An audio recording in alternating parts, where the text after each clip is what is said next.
Les murs constituent l'ossature de la maison.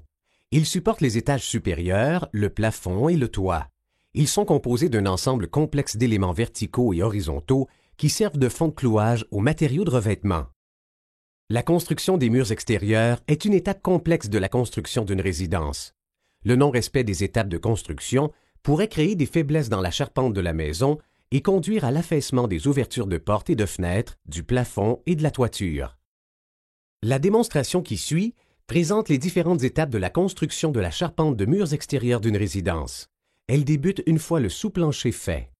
Notez que le tournage a été effectué dans un atelier intérieur. Ce contexte impose quelques contraintes que l'on ne retrouve pas sur un chantier extérieur. D'abord, il faut localiser l'emplacement des murs sur le sous-plancher en marquant la largeur de la lisse, soit 3,5 pouces aux quatre coins du sous-plancher. La lisse inférieure, ou lisse basse, est une pièce de bois de 2 pouces sur 4 pouces ou de 2 pouces sur 6 pouces qui est posée à plat sur le sous-plancher et sur laquelle l'extrémité inférieure des montants est fixée. On plante un clou à chaque coin. On vérifie les diagonales du plancher à partir de ces 4 points. On apporte des corrections au besoin. On tire une ligne de craie entre les clous. Les clous doivent ensuite être retirés. La sablière est une pièce de bois fixée sur l'extrémité supérieure des montants. Elle supporte le poids du plancher de l'étage ou du toit. Pour en déterminer la longueur, on considère que le centre des montants, posé tous les 16 pouces, doit arriver sur les joints, aux extrémités des lisses et des sablières. On mesure et on coupe les lisses et les sablières pour toute la longueur du mur.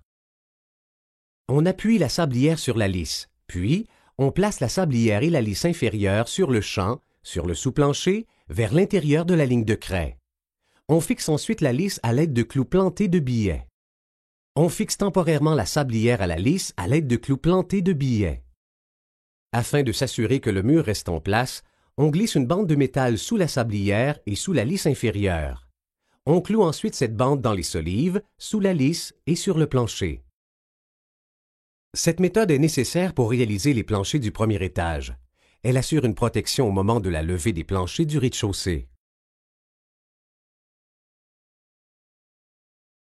Les ouvertures sont généralement les portes et les fenêtres.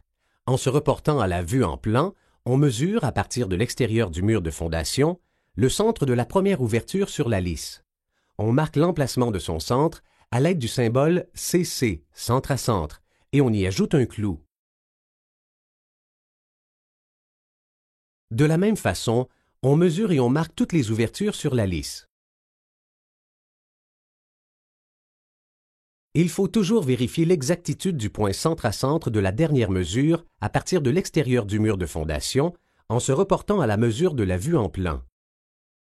Lors du traçage des ouvertures, il faut se reporter aux mesures réelles, hors cadre du fabricant de portes et de fenêtres et ajouter 1 pouce à chacune.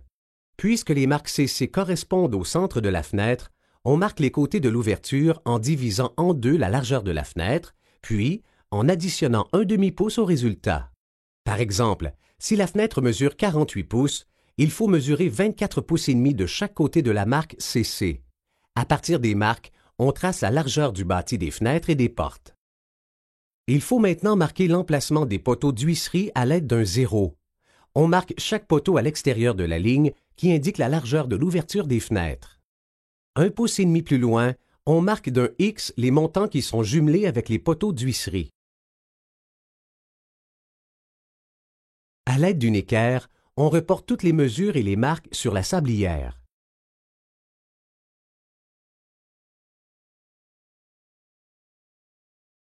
Pour marquer l'emplacement du premier montant, on mesure 15 pouces et quart à partir de l'extrémité de la lisse. On marque le premier montant sur la lisse à l'aide d'un X et on y ajoute un clou. Pour les autres montants, on marque un X sur la lisse tous les 16 pouces à partir du marquage du premier montant. À l'aide d'une équerre, on reporte toutes les mesures sur la sablière.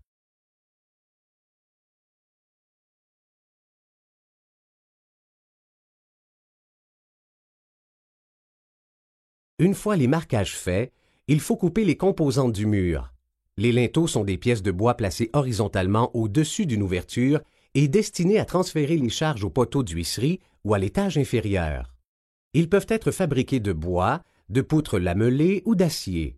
On doit se reporter au code du bâtiment afin de déterminer la composition des linteaux à fabriquer. Pour déterminer la longueur des linteaux, on mesure d'abord la largeur de l'ouverture. À cette mesure, on ajoute 1 pouce pour permettre l'ajustement et l'isolation de la fenêtre ou de la porte et 3 pouces pour permettre l'installation des poteaux d'huisserie. Dans cet exemple, la largeur de l'ouverture de la fenêtre est de 24 pouces. On ajoute donc 4 pouces à cette mesure. Les linteaux mesurent ainsi 28 pouces. Les mesures du linteau peuvent aussi être prises sur place. Pour fabriquer les linteaux, on fixe en quinconce 2 pièces de bois de 2 pouces sur 10 pouces à l'aide de clous de 3 pouces et demi. Selon les prescriptions du Code national du bâtiment, on pourrait même tripler les linteaux.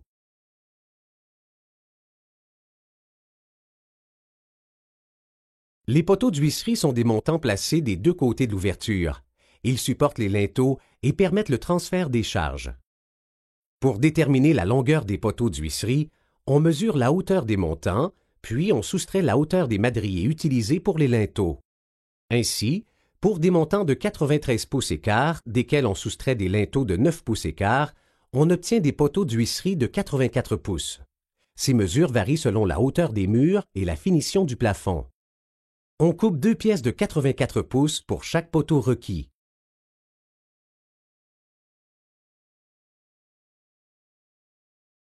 Pour fabriquer les poteaux d'huisserie, on fixe 2 montants à l'aide de clous de 3 pouces et demi. Il faut clouer 2 rangées espacées de 18 pouces. Selon le type d'ouverture et selon les normes prescrites par le Code national du bâtiment, les poteaux peuvent être doublés.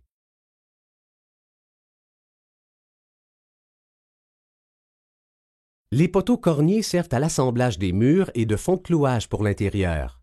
Ils sont composés de 2 montants de 93 pouces et quart cloués en L et fixés à l'extrémité des murs. Il faut choisir des montants le plus droit possible et cloués à angle droit. À l'aide de clous de 3 pouces et demi, on fixe à angle droit 2 montants de 93 pouces et quart. On doit s'assurer que l'angle est exact et que les montants ne se dépassent pas l'un l'autre.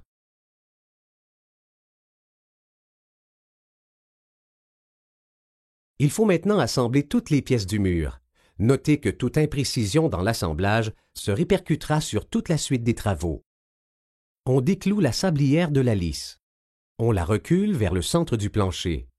Il faut laisser assez d'espace pour glisser les montants entre la lisse inférieure et la sablière. On place grossièrement les montants aux endroits marqués sans les fixer. La partie concave des montants doit être sur le dessus, donc vers l'extérieur du mur.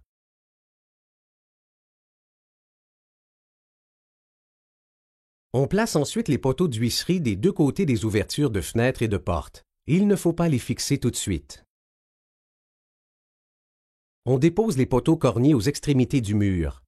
On doit s'assurer que l'angle est vers le plancher. On commence le clouage au bas du mur. À partir du dessous de la lisse, on fixe, à l'aide de 2 clous de 3 pouces et demi, les montants et les poteaux corniers sur la face de la lisse inférieure. On cloue les linteaux aux endroits marqués. Il faut s'assurer qu'ils sont à égalité avec le dessus des montants.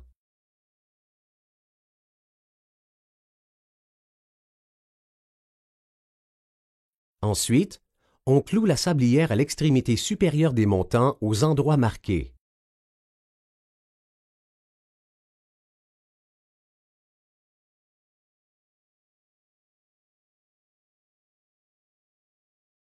Les extrémités des ouvertures étant installées, il faut maintenant fabriquer le haut et l'appui brut des fenêtres ainsi que le haut des portes.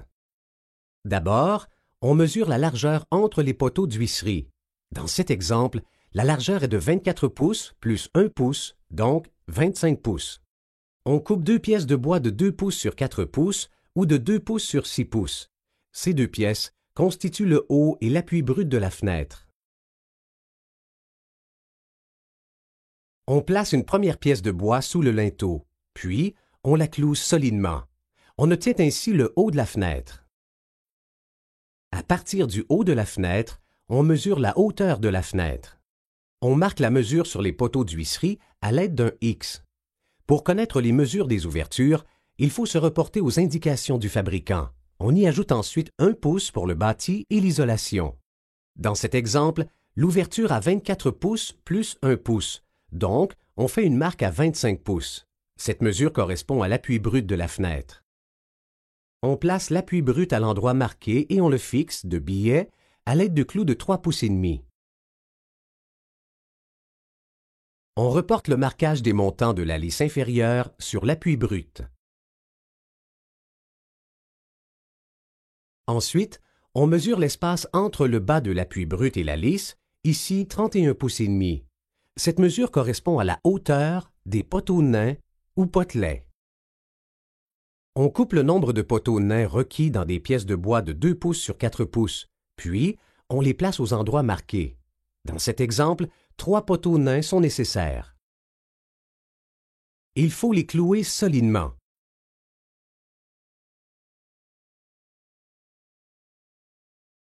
Pour la fabrication d'une ouverture de porte, on fixe une pièce de 2 pouces sur 4 pouces sous le linteau. Les mesures se prennent de la même façon que pour l'ouverture de la fenêtre.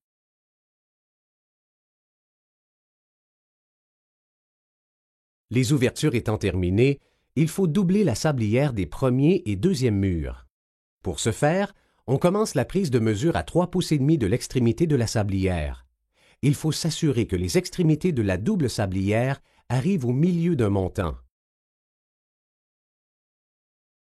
À l'autre extrémité, on soustrait 3 pouces et demi pour permettre le croisement des sablières lors de la mise en place des murs. Ensuite, on cloue les 2 sablières ensemble.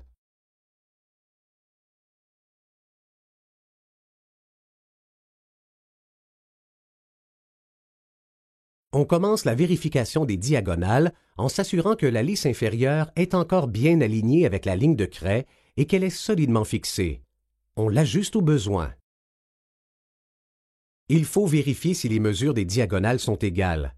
On effectue les corrections requises en utilisant le haut du mur. Finalement, on stabilise le mur en clouant la sablière dans le sous-plancher.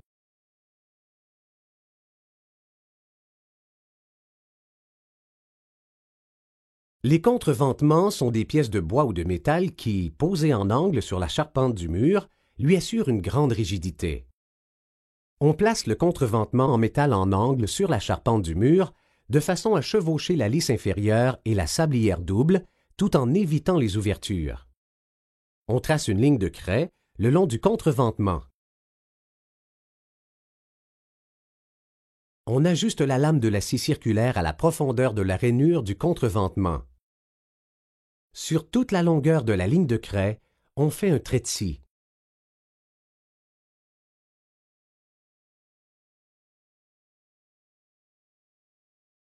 On enfonce le contreventement dans les rainures à l'aide d'un marteau. De chaque côté des rainures, on fixe le tout à l'aide de clous de 2 pouces et demi.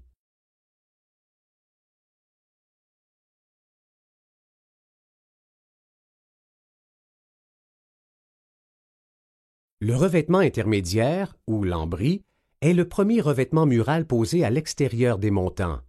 Il assure la rigidité du mur, le protège contre la pluie et le vent, et il augmente le rendement énergétique de la maison. On installe le premier panneau de fibre imprégnée parallèlement au montant, de sorte qu'il dépasse le bas du mur et atteigne la lisse d'assise.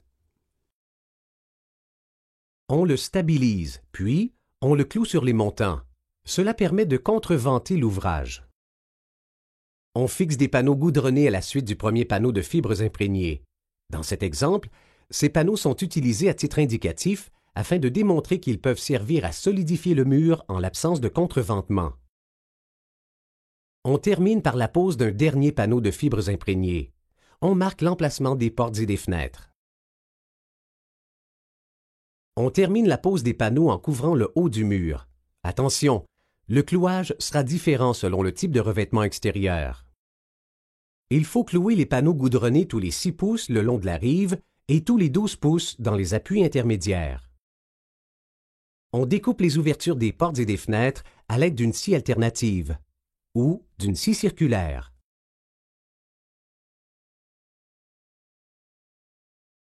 Pour les poteaux corniers, on prépare une bande de panneaux goudronnés de 4 pouces 3/4.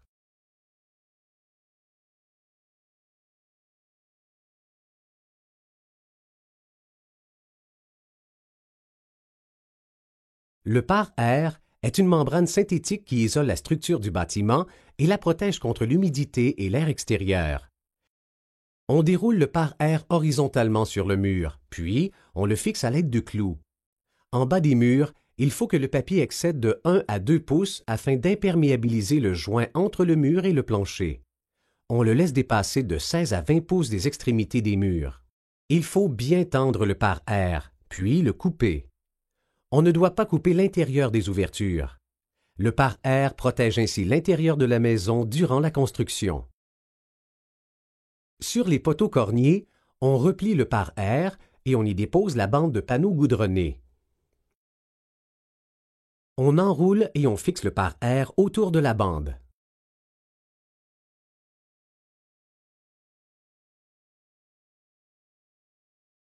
On déroule ensuite la bande et on la cloue sur l'extrémité du poteau cornier.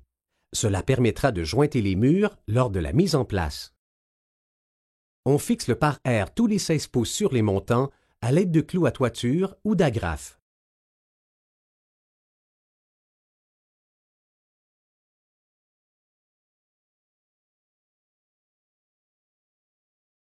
Les fourrures servent de support au revêtement extérieur. Une fois le nombre et l'orientation des fourrures déterminés, on pose des fourrures de 1 pouce sur 3 pouces sur le haut du mur, le long de la sablière. Ces fourrures, dites supérieures, doivent être égales au-dessus de la sablière. On fixe ces fourrures à l'aide de clous de 2 pouces et demi.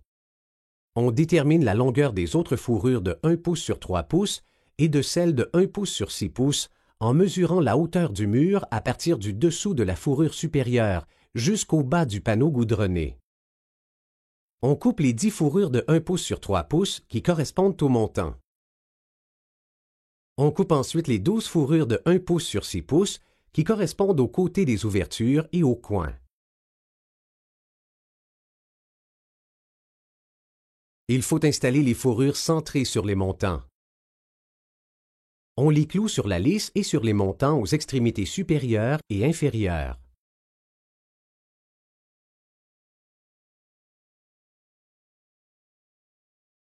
On termine l'installation des fourrures par le haut et le bas des ouvertures et par les extrémités des murs. D'abord, on mesure la longueur des fourrures en bas de l'ouverture des fenêtres. Cette mesure correspond à l'appui brut. On coupe les fourrures dans des pièces de bois de 1 pouce sur 6 pouces. On fixe les fourrures en haut et en bas des ouvertures.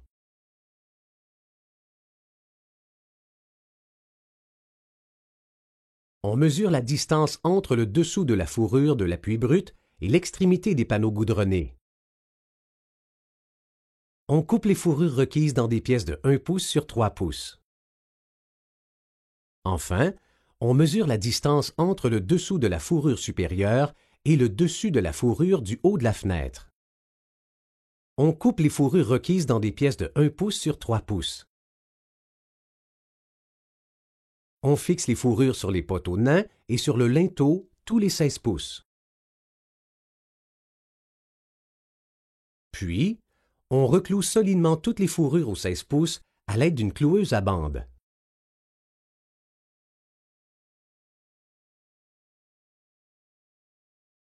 Les murs peuvent être levés manuellement ou levés à l'aide d'un levier télescopique. Les étais sont des pièces de charpente qui soutiennent les murs afin de les maintenir temporairement en place et de permettre leur ajustement. Ils sont faits de pièces de bois de 2 pouces sur 4 pouces sur 12 pieds. Les butées servent d'appui aux étais. Elles en assurent la solidité et la stabilité. Taillées dans les mêmes pièces de bois que les étais, elles sont fixées sur le sous-plancher, dans les solives. Il faut prévoir l'installation d'un étai et d'une butée tous les 7 pieds et les réserver à proximité du lieu de levage.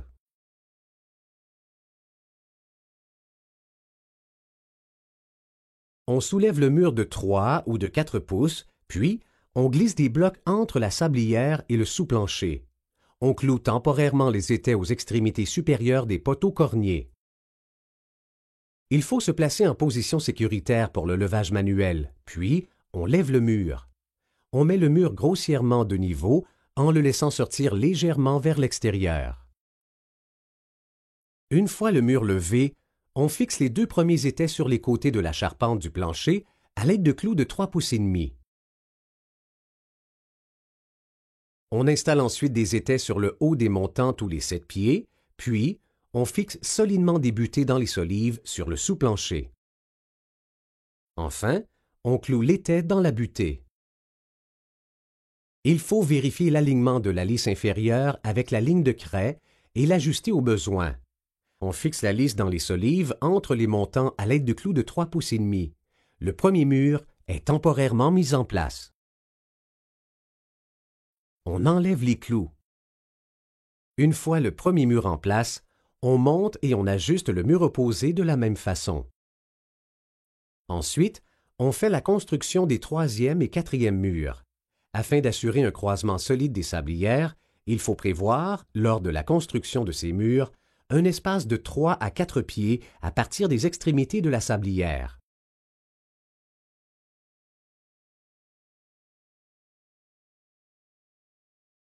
Les leviers télescopiques ou vérins sont des appareils de levage munis d'un cric à manivelle. Ils servent à soulever des charges lourdes. Pour chaque mur, il faut installer 2 leviers. On soulève le mur de 3 ou de 4 pouces, puis on glisse des blocs entre la sablière et le sous-plancher. On glisse la pièce de métal en U, ou la fixation du levier télescopique, sous la sablière double, puis on y visse solidement la fixation. À l'aide de clous de 3,5 pouces, on fixe le pied du levier télescopique sur le sous-plancher dans les solives. On actionne les manivelles des 2 leviers télescopiques en même temps pour lever le mur. On monte le dernier mur. On fixe solidement les coins des 2 murs à l'aide d'une rangée de clous de 3,5 pouces.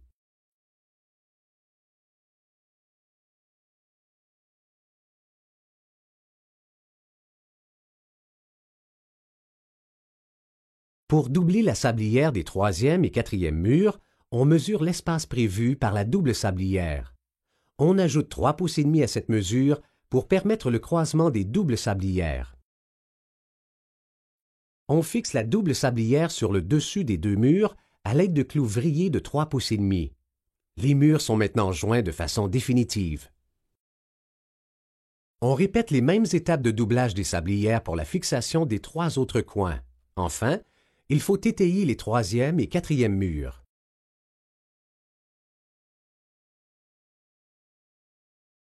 On fixe une fourrure de bois d'une longueur de 3 pouces au niveau de la sablière sur les côtés des extrémités d'un des murs. Ces fourrures servent de cale pour l'ajustement du mur. On plante un clou derrière les fourrures. On tend un cordeau sur les clous en s'assurant que le fil s'appuie bien sur les fourrures de bois. Le lignage est important, car si les murs ne sont pas bien alignés, cela créera des problèmes lors de la pose des poutrelles et des fermes de toit. Sur toute la longueur du mur, on glisse un autre bout de fourrure entre le cordeau et le mur au niveau de l'étai. La distance entre le cordeau et le mur doit demeurer la même d'un bout à l'autre. On ajuste progressivement le mur en reclouant les étais dans les butées. Il faut ajuster les 3 autres murs de cette façon.